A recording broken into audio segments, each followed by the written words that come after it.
Austria boasts many famous composers. Two of them best represent the perfection of the classical era in music, Haydn and Mozart, Mozart and Haydn. Because of their adulation of one another, they would both have been honored to have been mentioned in the same breath. Mozart the sprinter, starting his adult life as a small child, a prodigy, and ending it sadly just as maturity was beginning to take hold. Haydn the marathon man, with a premonition of longevity, never in a hurry for the limelight because, there was always time enough for that, and was not the limelight as ephemeral as a candle flame in any case. They are both displayed on equal terms at the base of the statue of the Empress Maria Theresia in Vienna. The empire regarded them as jewels of complementary value. The man perhaps old before his time, and the youth adolescent to the end. Mozart lived by his wits in such an uncertain atmosphere and died submerged in debt, as befitted one whose entire life was a gamble, the only certainty being his genius. Haydn, by contrast, rarely took a risk where this could be avoided, apart from his marriage, but that is a story we'll come to eventually. As I said, he was in no hurry. He made the best of a bad job, of many bad jobs, in fact, by outlasting all the disadvantages, swallowing his pride until it became an acquired taste, and keeping his own counsel in the well-ventilated living room of his mind. Not wealthy, better than wealthy, cozier than wealthy, well off. Papa Haydn, he was called, even by those who did not know him. It was a term of respect, verging on reverence.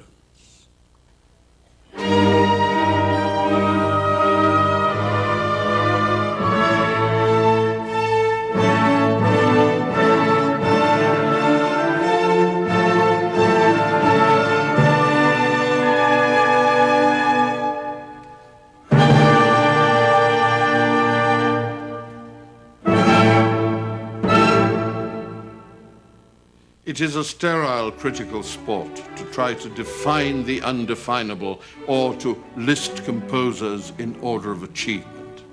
Greatness has its own indecipherable rules, which reveal themselves only by results over the years, accorded to some, denied to others. Haydn belongs to the short list of great composers. That much is sure, and is it not enough? Haydn the symphonist wrote over 100 and honed them into the tight, dramatic, logical form accepted as a model by Beethoven and Brahms in years to come.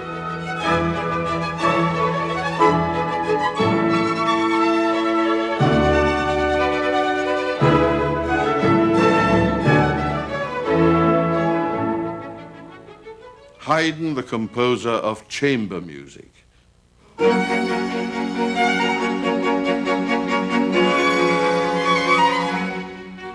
He has been called the father of the string quartet, and his inventory boasted nearly 80 of them.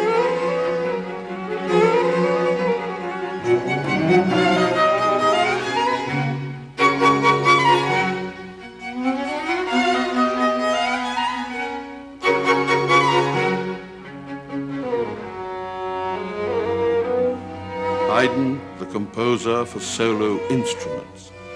His delight were strings, but he composed works for all manner of instruments, reaching the limits of virtuosity with his fabulous trumpet concerto.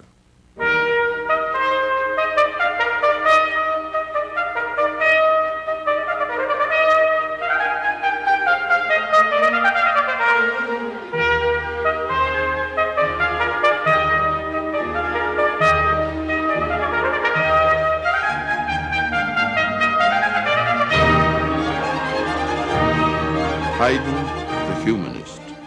To him, wit and humor were never incompatible with the deepest purpose.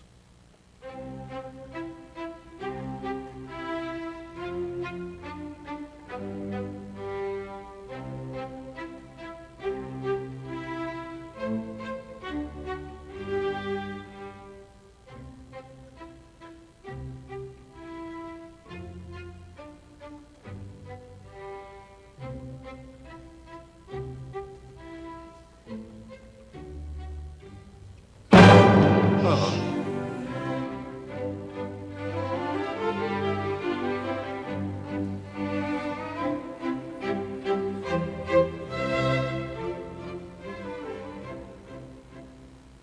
Haydn, the composer for the voice. Even if his orchestral works are the backbone of his enormous output, nowhere did his genius attain such heights as in the great oratorios written in the evening of his life.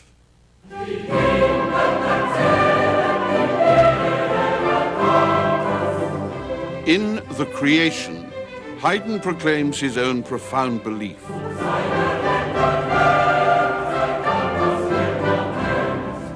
The heavens are telling the glory of God.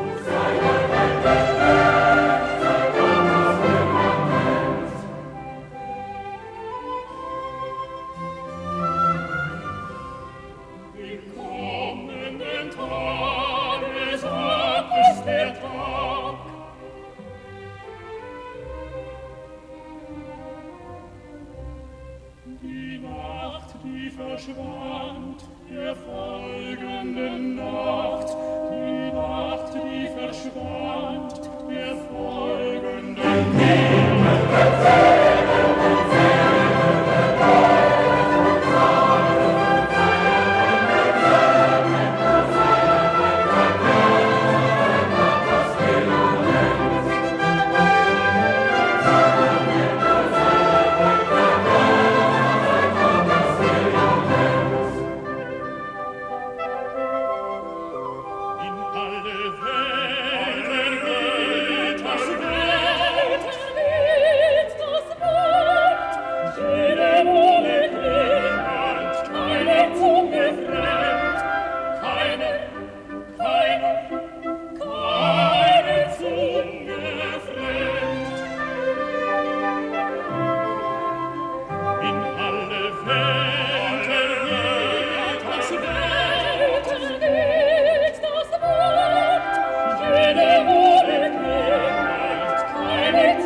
Haydn wrote The Creation in his late 60s.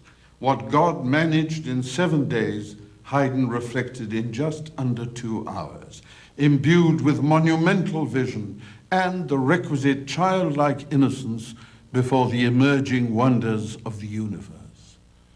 Haydn's inspiration is unique in that it, like the man himself, was without any arrogance or pretension.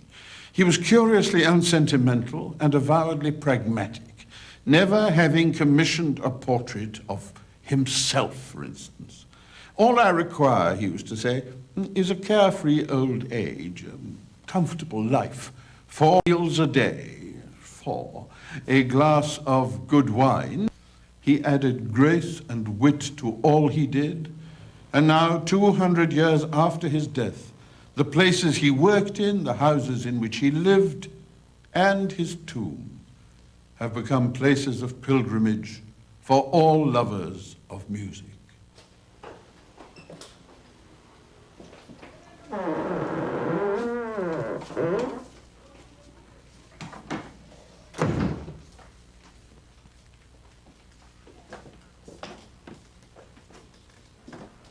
There was nothing in his humble origins to make his task easier.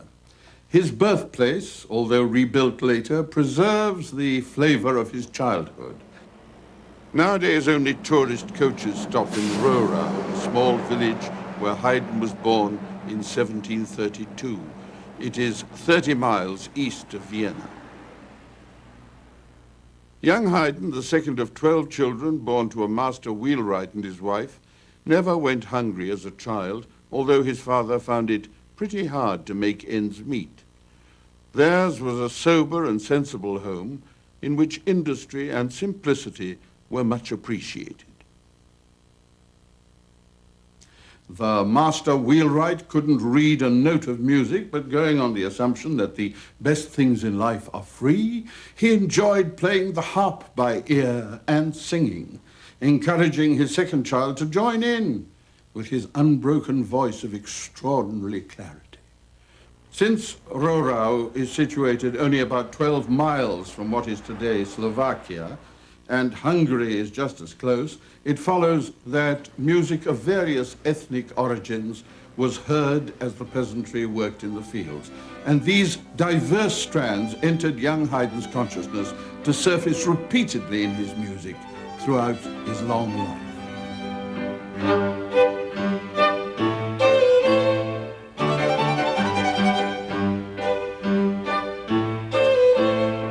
Late in life, there were the sounds of gypsy fiddles in the Hungarian rondo with which he concluded a piano trio.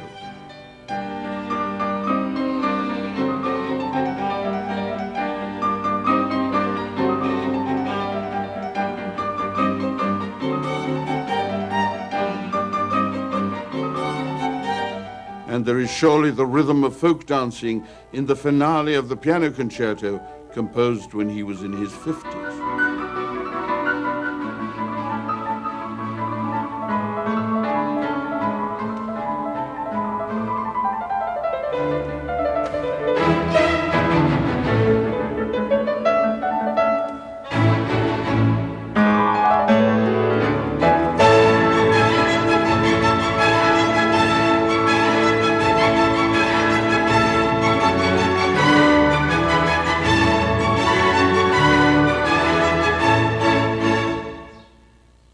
The castle still stands in Rohrau today. Haydn's mother had worked there as a cook. The Austro-Hungarian society was rigidly structured, with the wealthy aristocracy and the middle class enjoying their respective privileges with evident enjoyment, while the peasants kept their clearly defined distance without a murmur of dissent. People, in other words, knew their station. But within this structure, Haydn's family life was a happy one, with neighbors fraternizing and helping each other, and deep faith providing for spiritual comfort.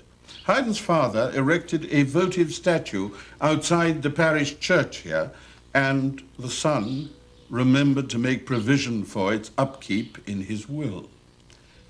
Music, of course, was associated with religion, and young Haydn's natural gift was praised by all and sundry. What a wonderful voice, yes.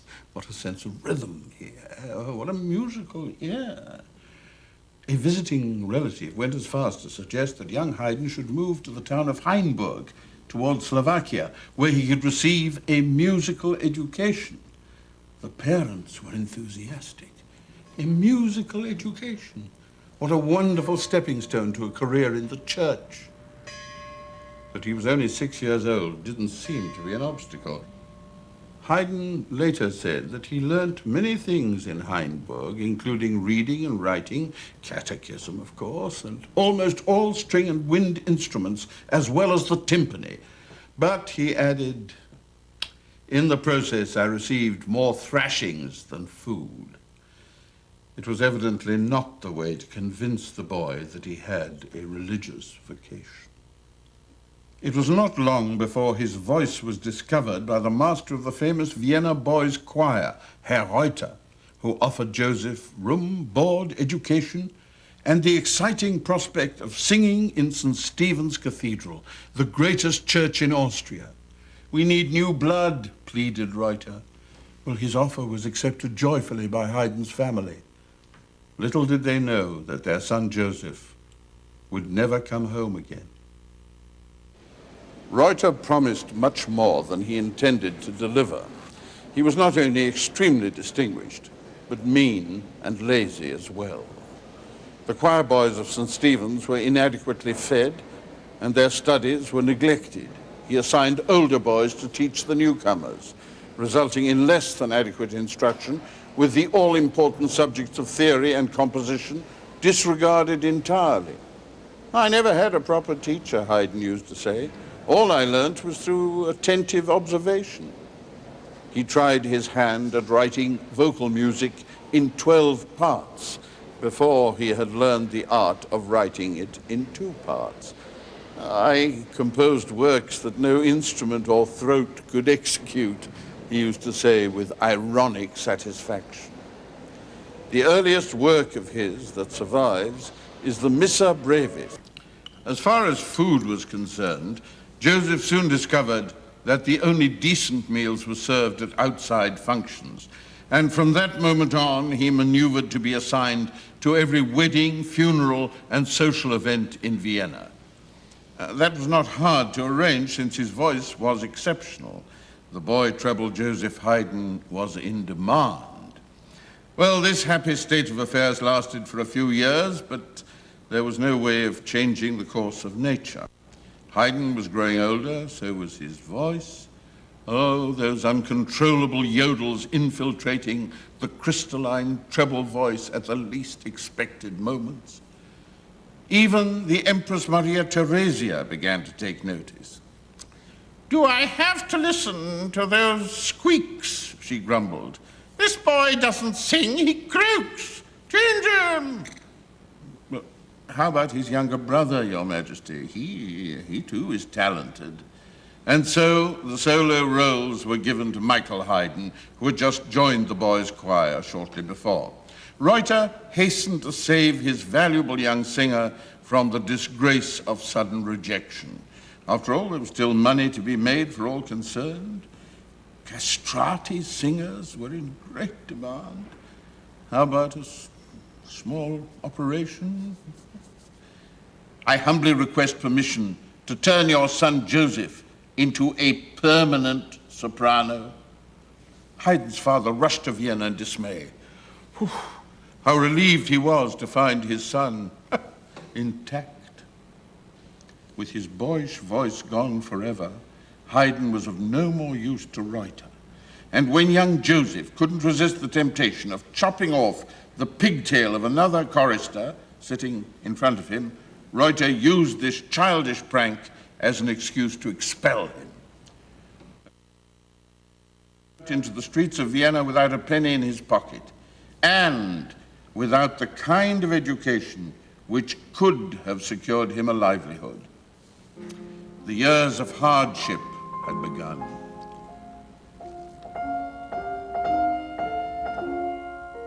Late in his life, Haydn wrote a set of variations for the piano in a minor key. No other work of his captures better the melancholy of his first year in Vienna alone. These variations herald the works of Schubert, another poet of introspection, of Viennese introspection.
How old was Haydn at the time? 16, perhaps 17. Isolated in a big city, not celebrated for its humanity, and with only moral support from his family. The only man who offered him shelter was a singer named Spangler, a musician almost as destitute as Haydn himself, who shared a small lodging with a wife and a baby. A miserable space in the attic, without a stove, was reserved for Haydn. Oh, he was most grateful. Kind people lent him some clothing after his own belongings had been stolen. In 18th century Vienna, a musician was as reliant upon his appearance as upon his talent.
In the center of Vienna today is the Waldhofburg, the imperial palace of the Habsburgs.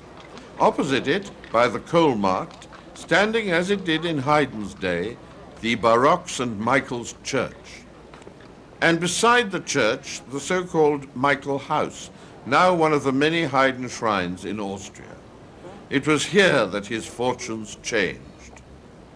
The kind-hearted Spangler, with another baby on the way, couldn't extend his hospitality further, and Haydn found similar accommodation to rent here, from attic to attic. The Michael House was a place of residence for many well-known artists, such as the court poet Metastasio, who introduced Haydn to the famous Italian composer and singing teacher Nicola Porpora, who was destined to play a major role in Haydn's future career. A good first contact was the noble Spanish family who guaranteed him free meals in exchange for a few keyboard lessons to their daughter Marianne, aged 9. No, try again. His intellectual satisfaction was assured as well when he discovered a book of clavier sonatas by Carl Philipp Emanuel Bach. They were like unsuspected treasure. He learned them all by heart, despite his more mundane duties, and they were the key to his mastery of classical style.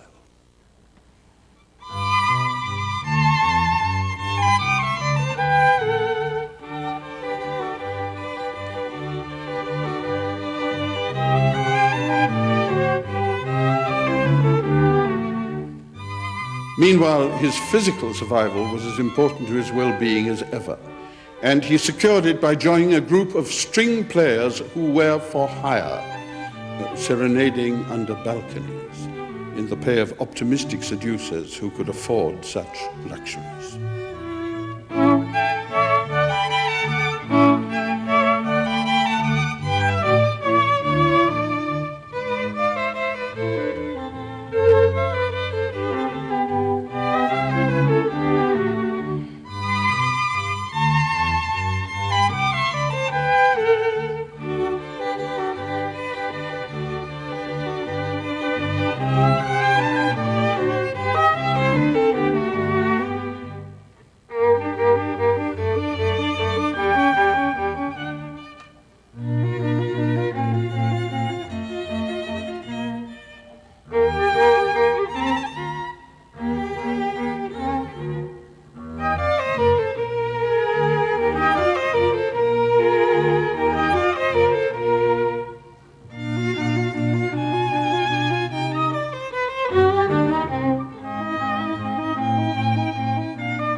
As soon as the introduction had been made, Haydn became valet to his neighbor Porpora.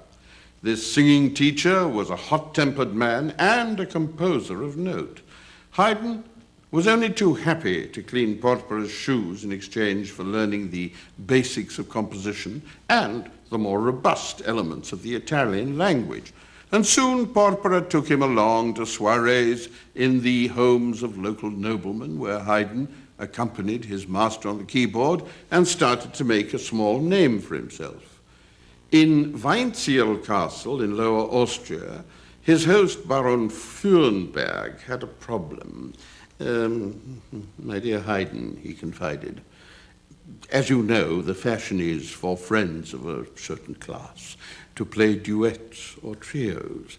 Now, I've committed the indiscretion of inviting 4 guests, each with their own instrument. Could you think of a little something appropriate for the occasion? Oh, I have the very thing. This seemingly innocent expression of local megalomania made history, since it witnessed the birth of the first string quartet, a form Haydn had been toying with in any case, and now felt free to elevate it to such heights that the art form is still very much alive today. Oh, thanks to Fürnberg's dilemma.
It was Count Morzin of Vienna who offered Haydn his first position as Kapellmeister, and not a moment too soon. For Haydn urgently needed a steady income. He was in love with one of his pupils, but she, unfortunately, was destined for a convent. As a man of duty, he composed an organ concerto to send her on her way, and faute mieux, as the French say, proceeded to marry her sister. It's hard to understand why such an intrinsically cautious man should have rushed into such an irrevocable act. Was he just ready for marriage, regardless of any other consideration? He himself delighted in explaining his confusion when Countess Morzin, his patron's beautiful wife, leant over the keyboard when he was playing, and her neckerchief worked loose to such an extent that Haydn's playing faltered and his fingers became glued to the keyboard. The description is Haydn's own, but the wife he took had few of such delights to offer. A compassionate judge might find the abuse which has been heaped onto her by biographers and historians to be excessive. Suffice it to say that she used his manuscripts as linings for her pastry tins and hair curlers. Curious why both Haydn and Mozart loved one sister and married the other. But what evaded him in personal happiness was largely compensated for by professional success. And when Count Morzin squandered his fortune and was forced to disband his orchestra, Haydn found himself employed by no less than Prince Paul Esterhazy, a man whose taste and fortune enabled him to provide the composer with the best musical appointment in Europe. Next to the Austrian royal family, the Hungarian clan of the Esterhazys was the richest and most powerful dynasty in the Habsburg Empire. They began as barons and moved their way up to princes, expanding their empire through clever marriages and political intrigues. And by the mid-18th century, they owned over 1 million acres of land and, more than sufficient castles. The princes were known for their extravagant lifestyle, and even Goethe, otherwise never at a loss for words, chose to describe such splendor simply as Esterhazy. Haydn was to work for the Esterhazys for the next 30 years, initially at the court in Eisenstadt, 30 miles south of Vienna. At last, he had an orchestra of first-rate musicians to play his music.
The prince and his brother, who took over after his death, were the best employers one could hope to have at the time, and Haydn's work contract with them was adequate by the standards of the period.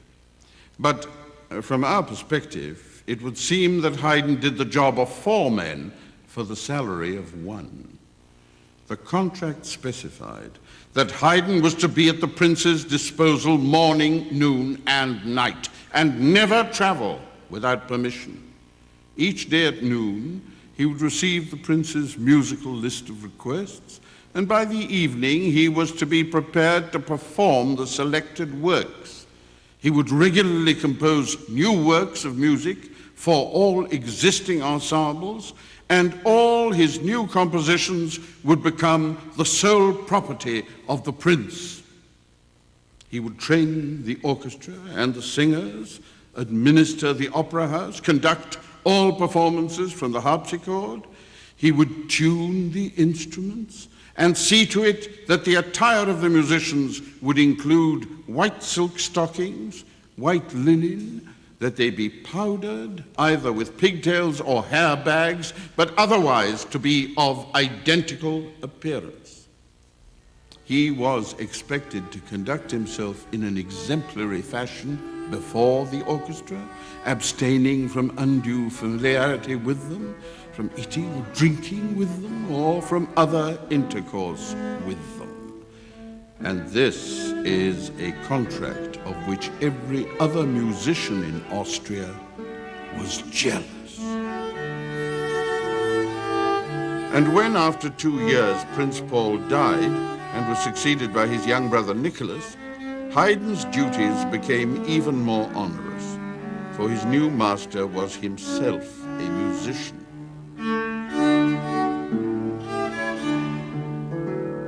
He played the baritone, a popular instrument of the time. It had 2 sets of strings, one of which could be bowed or plucked in the usual way, and a second set underneath which could be reverberated by being plucked with the thumb behind the fingerboard.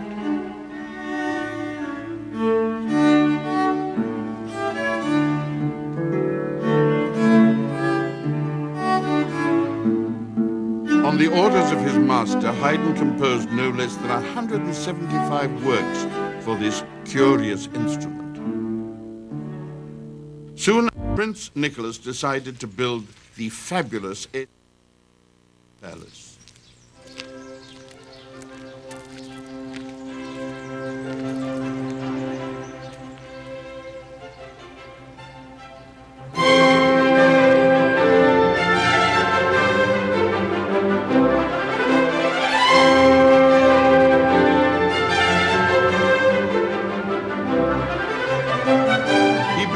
In Fertőd in Hungary, 20 miles south of Eisenstadt. It has been rightly called the Hungarian Versailles.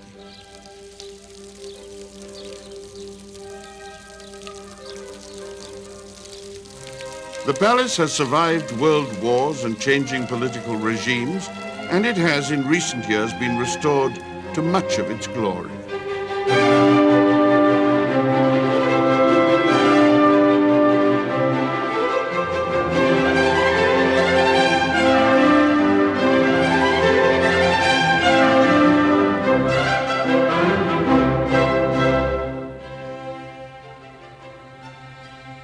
Inside, the letters exquisitely painted on the ceiling remind us that the builder was Haydn's patron, Prince Nicholas Esterházy.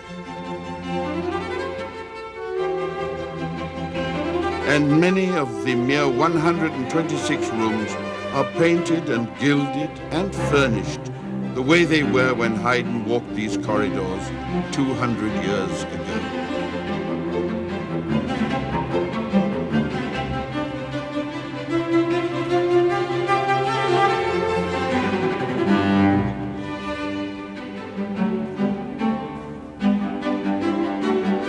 Guests of the prince would arrive in the Sala Terrena before moving up the stairs to what Prince Nicholas had decreed should be the focal point of the whole edifice. Over the years, many of Haydn's greatest works received their first performance in the concert hall of the Esterházy Palace.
Unfortunately, however, at the Summer Palace in Esterhazy, there was not enough space to accommodate the orchestra musicians' families. Wives and children stayed north in Eisenstadt, eagerly awaiting the yearly leave of their menfolk. And what a calamity befell the orchestra when the prince decided one day, for reasons of his own, to postpone their home leave. In the absence of unions and the notion of work ethics for servants of the court, there was no way to protest. But Haydn, ever resourceful when it came to the defense of his musicians, invented a new tool for confrontation with the nobility, the tool of musical wit.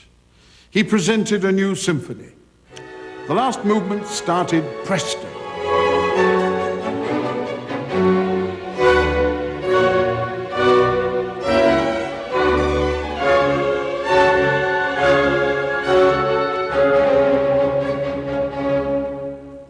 But then the jolly mood suddenly changed. Adagio.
Without warning, the first oboe and a horn player stopped playing, blew out their candles, left.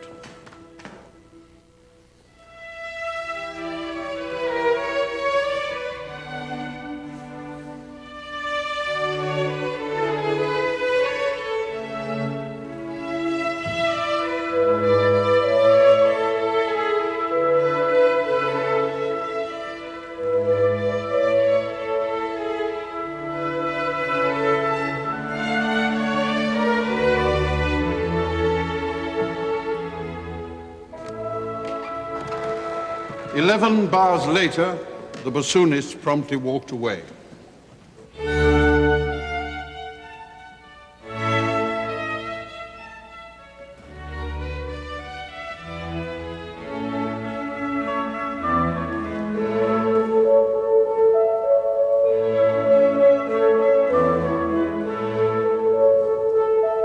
Then the remaining horn, the oboe.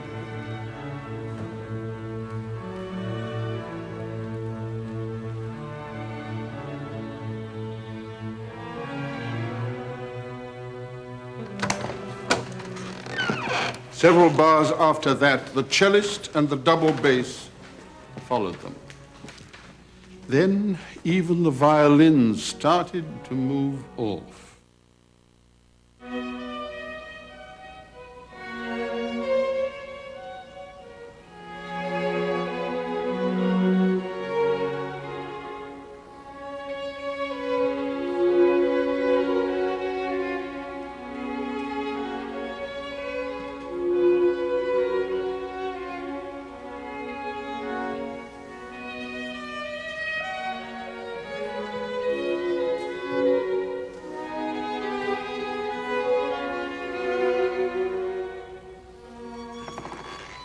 Finally, only 2 violins were left as an echo of the absent symphony.